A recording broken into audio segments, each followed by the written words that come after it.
Hey guys, எல்லாருக்குமே happy Pongal. அந்த அன்னைக்கு எங்களோட டே எப்படி போச்சு அப்படின்றத பற்றி இந்த குட்டி மினி விலாகில் பார்த்துடலாமா? மார்னிங் 3 o'clock என்னோட டே ஸ்டார்ட் ஆச்சு. எந்திரிச்சதும் ஃபஸ்ட்டு ஒரு 1.5 hours கிட்ட ஆஃபீஸ் ஒர்க் இருந்துச்சு. அதெல்லாம் முடிச்சுட்டு அப்புறம் பூஜை பாத்திரம் எல்லாம் வாஷ் பண்ணிட்டு கேஸ் ஸ்டவ் ஃபுல்லாக க்ளீன் பண்ணிவிட்டு குளிச்சுட்டு மார்னிங் சீக்கிரமாக இருந்துச்சுனால நல்லா பசி.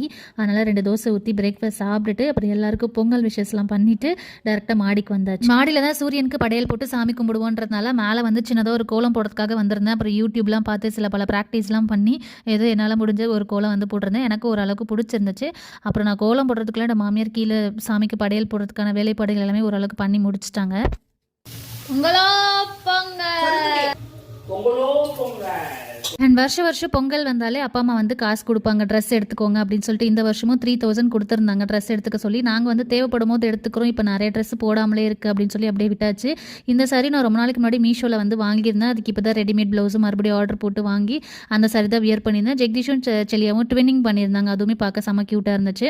அப்புறம் ட்ரெஸ்லாம் பண்ணி ரெடி ஆகிட்டு நல்ல நேரம் ஆரம்பிச்சதுக்கப்புறம் மேலே படையல் போட்டு சாமி கும்பிட்டுட்டோம். படையல் போட்டுட்டு இருக்கும்போதே செல்லியாக்கு நல்லா பசி எடுத்துடுச்சு. அதில் இருக்க ஒரு வடையை எடுத்து சாப்பிட்டுட்டு இருந்தான். அப்புறம் சாமியெல்லாம் கும்பிட்டுட்டு நிறைய ஃபோட்டோஸ் நிறைய வீடியோஸ்லாம் எடுத்துகிட்டு செல்லியாக்கு நல்லா தூக்கம் வந்ததுனால அவனுக்கு லஞ்ச்லாம் கொடுத்து தூங்க வச்சுட்டு நானும் லஞ்ச் சாப்பிட்டு என்னோட லாகின் பண்ணி ஒர்க் ஸ்டார்ட் பண்ணிட்டேன். அந்த அன்னைக்கு எங்களோட டே இப்படி தான் போச்சு. நெக்ஸ்ட் வீடியோவில் பார்க்கலாம். டடா பாய்.